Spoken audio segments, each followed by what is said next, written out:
Hey guys, it's Goosebumps Completionist, and today I'm bringing you a different type of video. Not something I normally touch on, but it's a Disney Channel original movie that is kind of like kids' horror. Not quite, but there's a lot of things about it that feel reminiscent to certain things, as I'll go over in a little bit. But anyways, this movie came out in 1999. It was written by Ginny Arata, Robert L. Baird, and Kelly Senecal, and it was directed by Dwayne Dunham. And the movie in question is The 13th Year. And since I don't have a physical copy of the film in hand, I'm going to overlay an image here for representation for the review. So, yeah, The 13th Year, if you're not familiar with this movie, I wouldn't be shocked, especially if you come to my channel looking for mainly Goosebumps or just kids horror content. But those of you that know this movie probably grew up in the late 90s, early 2000s, or at least were around the ages of 6 to 13 and watched Disney Channel. And this was one of the earliest Disney Channel original movies to ever come out.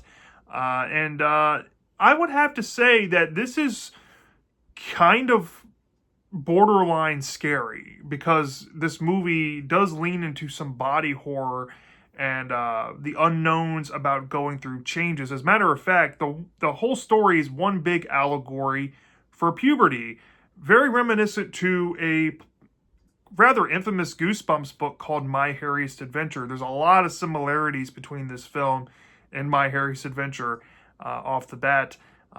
So if you're well versed in that book or that story, you might want to check this out if you like it, for example. But with that aside, what made me want to revisit this film to review was to see if it was as disturbing or perturbing as I remembered it as a kid. This movie used to kind of creep me out a little bit, and as an adult, I kind of see the appeal of some of the horror elements here. This is almost like if you took My Harriest Adventure from Goosebumps and blended it with Deep Trouble from Goosebumps, which is a mermaid story, and you had a little hodgepodge blender thing going on with some typical Disney Channel cliches thrown in there, and then you get this film. And the fact that this movie's directed by the editor of Return of the Jedi is insane to me. But looking at his film repertoire, I can kind of see it fits the bill. But yeah, if you haven't seen this movie before, I would not recommend that you check it out unless you grew up with Disney Channel movies, or maybe you're a Disney fan and you want to see them all. You can watch this. Or if you're a kids horror fan and you're looking for something more body horror centric, this might do it for you, even though it has late 90s effects and budget with all of that in mind. There might be something here for you. So with that out of the way, let's get into the plot overview of the film without giving too much away. So the movie starts off in a epilogue of sorts, or a prologue, I should say, not epilogue. And there is a guy on a boat, and he's a middle-aged man, and he is pretty much after something in the water. And nearby, there's a couple. One is a blonde woman, and the other is a middle-aged man, played by Dave Coulier, who you might recognize from the Full House sitcom from the 80s and 90s. But they're kind of out there in the water observing this phenomenon going on, but they don't quite see what exactly is happening. Essentially, this man is out there trying to capture this mermaid, and he seems obsessed and hell-bent on getting this creature onto his boat. But before he's able to get near her, and when I guess the mermaid realizes that she's in trouble, she puts some precious cargo on the couple's boat nearby and escapes as the fisherman, doesn't manage to capture her, essentially. And once the fisherman, is stooping in his shame, I guess, about the situation, the parents, or would become parents, look into the boat. They hear a noise and they find a baby. And I guess since they can't have children, this is kind of like a sign that maybe they're meant to be parents. And they pull their boat up nearby to their home, which is, accompanied on the water with a dock and all that. And we get a fast forward into the future, 13 years down the line. And there's this boy named Cody, and that's the name of the kid that they raised, essentially. And Cody, he's a star athlete, he's a swimmer, and he's about to turn the age of 13.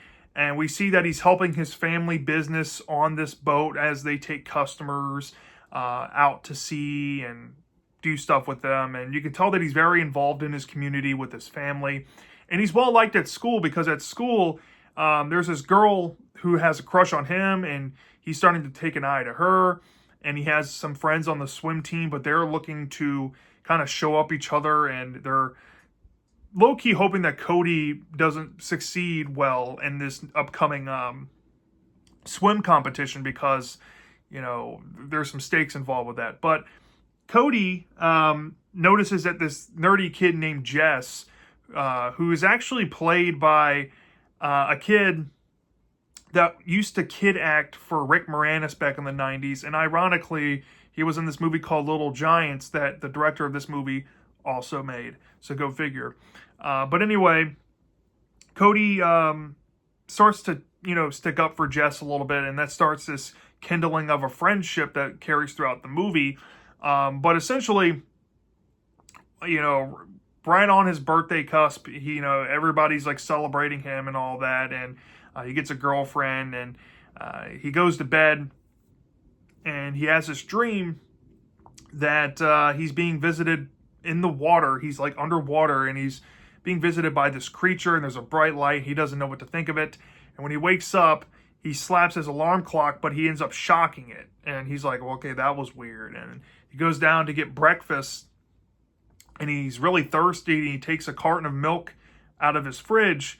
And when he's trying to put the carton down, he realizes that it's stuck to his hand, kind of like how Peter Parker, you know, if you've ever seen any Spider-Man movies, he has that same issue going on. So he doesn't know what to think of it, but he also has realized that this is just kind of weird, right?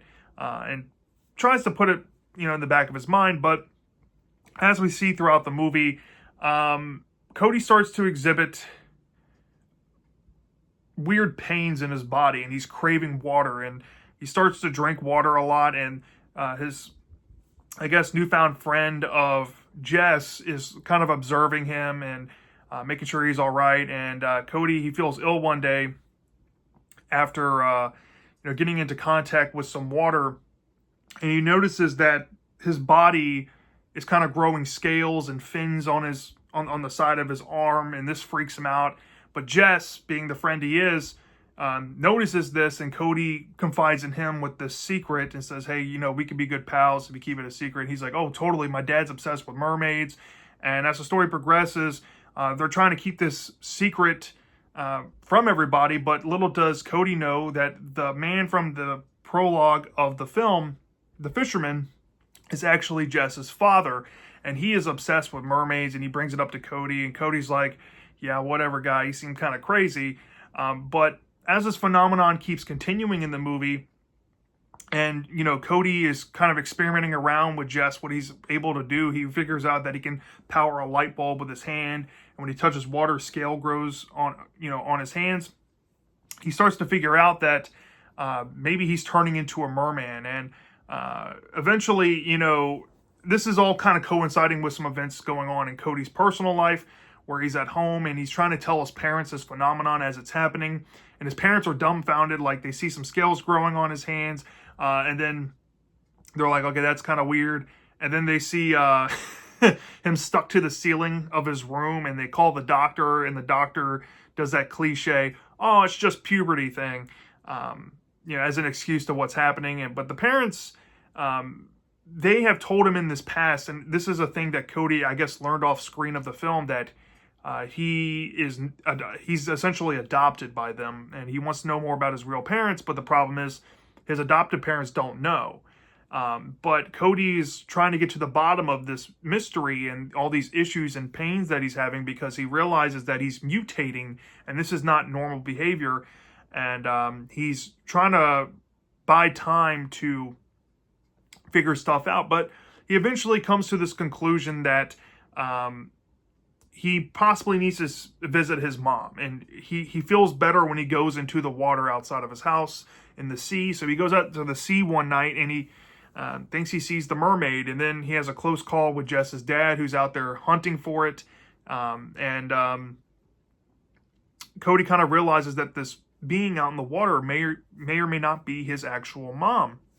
So Cody gets this idea that maybe she can help him with what he's going through, but unfortunately for him, he has a swim meet coming up, and against, probable logical decision, he decides to go through with it and compete, and he breaks a school record for how fast he beat it. And then he realized that when people started to notice that he had fins growing on his arms, he uses electrical powers to short circuit the gym and cause a frenzy, and he manages to escape. But one of his rivals, who thought that he possibly cheated in the race because there's no way he should have finished it that fast, falls into the locker room, and he evades capture by hiding himself on the ceiling. And then it comes to a point of the story where Cody, he's gone through this thing. He's trying to hide it from his girlfriend, this crush interest in the movie, that he's going through these changes. His parents kind of know what's going on. Jess kind of knows, or definitely knows, but it comes down to a point where he's finding it harder and harder to conceal what's happening to him. But unfortunately for him, while Jess's dad was at the swim competition, he also noticed the fins on Cody and devises a plan to essentially abduct him and use him as bait to get this mermaid, because he's, like I said, hell-bent on having this mermaid for his success, I guess, or to put his name on a discovery. And this plays into the climax of the story, where Cody, he is now starting to progress in his transformations, and it's pretty, graphic for a Disney movie, I should say. He starts to have scales growing uncontrollably, and then you see the scene where his foot turns into a fin. It's really gross. And he's taken on a boat. He's huffing and puffing. He's not feeling well, and he's pretty much out there against his will while this man tries to capture his birth mother. And once everybody realizes that Cody is gone, they realize that it's Jess's father probably abducted him and is using him, and they need to go save him. But at the same time, they notice the mermaid out in the water, and they're like, we got to save her too. And there's this whole thing where Jess's dad tries to capture Cody's birth mother. Something happens with that, and Jess himself gets involved, and something happens to Jess which changes up something in the story here a little bit. And it's kind of tragic, but let's just say maybe things find their way to sort out here, and everybody's okay. And there's a bittersweet goodbye from Cody as he decides that he needs to do something for himself to kind of learn with who he is, and the family's okay with it because there's an idea that he might be back. And then we see the ending, of course, and what that entails for Cody's quote-unquote transformation through puberty. And that essentially is what you're going to expect out of the 13th year. This movie surprisingly has not held up as much as I thought it would. As a kid, I used to really adore this movie, but this is one of those films that I've noticed, when I've covered some of these DCOMs, that as a kid I loved them because they were made for children, but with adult eyes, you got to put some disbelief at the door with how these movies are written, especially these early DCOMs. But most of the time, when you're watching a Halloween DCOM, there's a lot of illogical decisions here. And while there are some here with some of these characters, when I get into a little bit of a roast of this movie, it's really, I guess I'll start off with the negatives first. I'll do something different than I normally do here. I'll start off with the negatives of this movie because I think they're more pronounced and easier to get across. The acting of this film is not that good. The lead character, I think his name is Ches Starbuck. He plays the main character, Cody. He's almost a fine actor, but there's points in the story where he's not that good. The love interest chick that is his girlfriend, she is in a lot of early DCOMs, and she's pretty much the same in every movie she's in. She's not that good. Jess is kind of an annoying character, and the way he's written is so cringy. He refers to himself as a nerd, and like, that's fine and all, but the way it's written and delivered in the dialogue department with his character is pretty terrible. Even down to the parents, Cody's parents, getting into the more illogical decisions. Most of the stuff that feels illogical come down to the adults of the movie, specifically with Cody's parents, and the deniability they have, whether it's plausible or not, is palpable. It is absolutely egregious at some parts of the story how they act, and I can understand there's an emotional scene in the movie where they're talking to each other, and Cody's kind of observing the conversation while they're not knowing that he's there, and they're like, oh, we don't want to get him taken off to a government lab agency, but they just continue to just kind of play it off like it's nothing. It's just puberty. It's going to go away, and you can't go in the water. But this is not reasonable things for their kid, and they should know this, and they need to get a grip. It's kind of unrealistic. And then the villain of the story, I should say, is Jess's father. He is really obsessed with mermaids, and I guess it's supposed to be a play on he saw a mermaid in the prologue of the movie or the opening sequence. Maybe he's been hunting mermaids for a while. Maybe he's hardcore believed they existed. That's fine and all, but the way he acts in the movie is also really suspicious, especially to a kid that he knows that his own son is friends with. It's really messed up, and I don't know if that's quite like in the good category of being dark. I feel like that's just a little too much. But nonetheless, he did kind of pose a threat. He was willing to do what it took to get the mermaid. So it's a give and take with him, but even him is written unrealistically here. So those are some pretty heavy-hitting ones off the bat. The music is very dated in this movie, especially the closing song. The song that this movie ends on for the credits sequence is one of the worst songs I have ever heard in my entire life.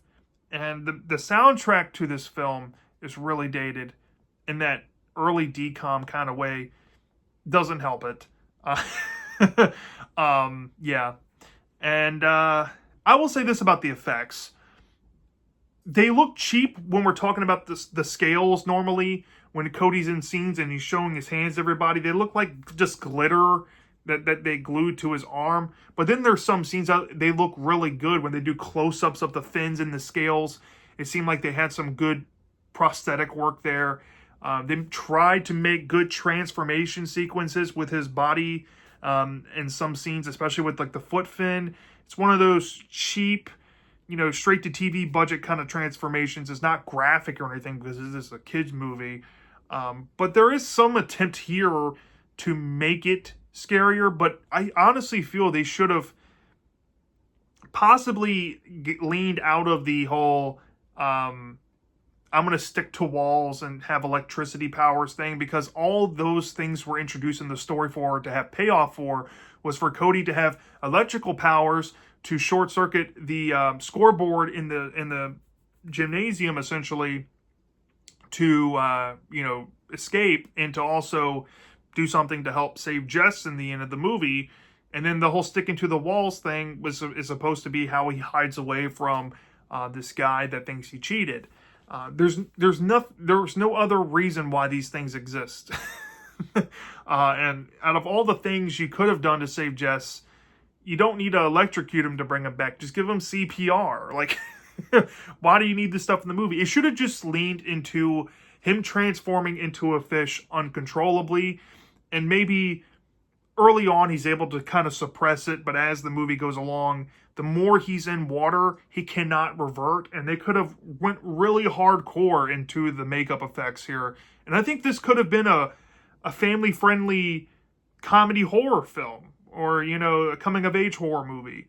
Not too graphic, but I think if they would have stayed in that lane, it probably would have been a little less chaotic and all over the place, because, to be honest, the whole electricity powers and sticking to walls thing is getting into that superhero territory, and I don't think that's quite what they were going for in the film, because they were trying to play up that Cody's going through this transformation and it's supposed to be horrifying, or something you don't want to experience. So take that for what you will. But the positives I do have, I like the coming of age concept to it. I do like the idea of the story about a kid. He doesn't know where he comes from. He knows he's adopted. And unfortunately for him, he's going through these changes that only his birth parents can provide him. But luckily, he's able to kind of find those answers in the story. And what he goes through is pretty harrowing. If you look at it from an appreciative lens, like, oh, I see what they're going for here. It is creepy. There's something about the body horror that is unnerving. Whether it actually makes you feel scared or not while you're watching the effects or anything is beyond the point. It's the idea of it that is provoking. So that does work here. Yeah, and I do like the out of all the puberty allegory stories I've seen, this one probably feels the most, it feels the most, I don't know how to put this, poignant. It's not beating it over the audience's head in the visual medium, like something like a My Harry's Adventure, Goosebumps episode kind of thing. It's subtle, but it's definitely playing into the body horror way more of it. And I think, comparing this to something like My Harry's Adventure, where the character just grows hair on his arms, here he's growing fish scales, and he can stick to walls, and his foot turns into a fin in like a gross way. I just think this kind of works better conceptually here. Story-wise, I think it's kind of fine. I think if you look at the story, aside from the acting performances and all that, the story's fine. If not a little bit better than it probably deserves to be. And this is kind of hard for me here, because from a 0 to 5 star basis, I don't quite think this movie is good, but I also don't think it's bad. So I think it's not good, not bad territory. So we're kind of leaning into that 3 to a 3.4 range for me because of those problems. It's becoming more of a mixed bag, but like a 60-40 mixed bag for me. So I'm going to be a little more fair than I usually am on stuff like this, and I'm going to give this movie like a 3.3 out of 5 stars. I think it's like pushing okay or just fine, mildly decent, kind of meh in some areas, but kind of impressive at the same time. It's just kind of in the middle, especially in terms of kids horror stuff, since I'm calling this kids horror. And that's how I feel, sadly, with a lot of these DCOMs or these older just kids horror movies in general, or even newer ones. They just kind of land here. I think one of the biggest problems, especially even with movies like this, not really with kids horror in mind, is the fact that you have to stretch out these stories that are probably serving you best at like 40 minutes, and they try to stretch it out into an hour and a half, and you got just remedial stuff going on in there. You have more room just to be filled with nonsensical gags and trying to hide, in this case, trying to hide yourself from everybody for half the movie. It is what it is. But I do think that it's inoffensive. And people out there on the internet calling this movie bad, I disagree. It's not that bad. If you want to watch a bad Disney Channel original movie, you can watch like the offensively bad stuff like Genius or Zapped or stuff like that. This is not that bad. Yes, it's corny in that Disney Channel way, but it has some redeeming qualities to it, and I think people should give it a fairer shake than they are. So yeah, that's my thoughts on the 13th Year. Let me know down in the comment section if you've seen this movie before. Do you love this or do you hate this? I'm dying to know, and I'll see you next time.